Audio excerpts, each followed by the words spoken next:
तुम्ही कुठेही झोपलेलं असताना मला उठवा म्हणून उठवतो की नाही बघा. तर मला ठाऊक आहे की तुमचं जे शरीर आहे या शरीरामध्ये असणारं चैतन्य मीच आहे, कारण मी संपूर्ण चराचरात आहे.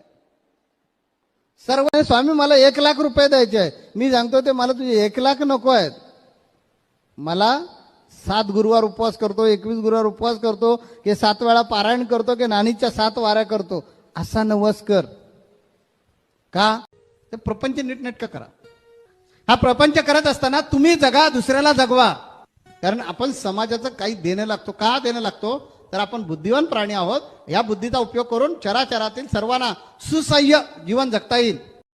काही जण माळ घालून एवढं टेन्शन काय वाढवतात. माऊली सांगा, ह्यांनी माळ घातली, दारू पितातच कसे? माऊली हे असे आहेत, हे असेच कसे? असे बरेच जण विचारायला येतात. मग प्रश्न पडतो, आता रडायचं या माणसासमोर की हसायचे?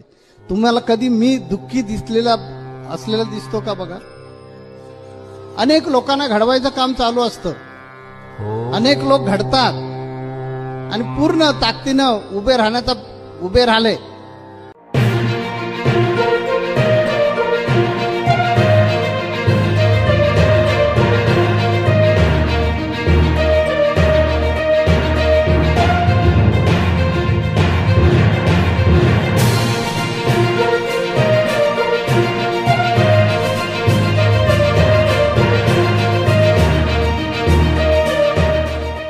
आज 30 नोव्हेंबर आहे आणि संपूर्ण महाराष्ट्राचा विधानसभेची निवडणूक आहे.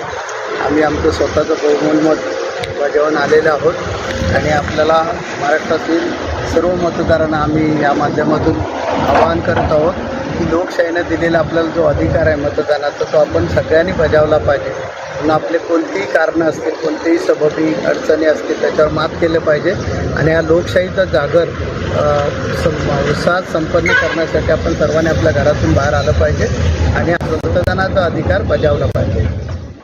धर्म की अधर्म का सभी प्राणियों में गो हत्या विश्व का सत्य की सभी हिंदुओं में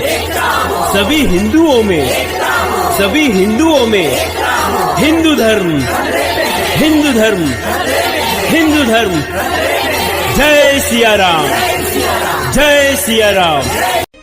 विश्वास कर्मावर आणि श्रद्धा माझ्या स्वामींवर ठेवा. ते कायम तुमच्या पाठीशी उभे राहतील.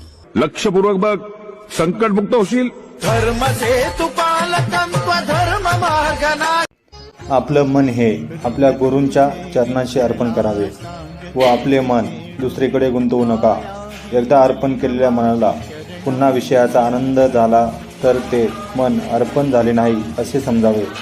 आपल्या अडचणींच्या काळातही जो गुरूंचा होऊन राहतो त्याला कशाचीच भीती वाटत नाही.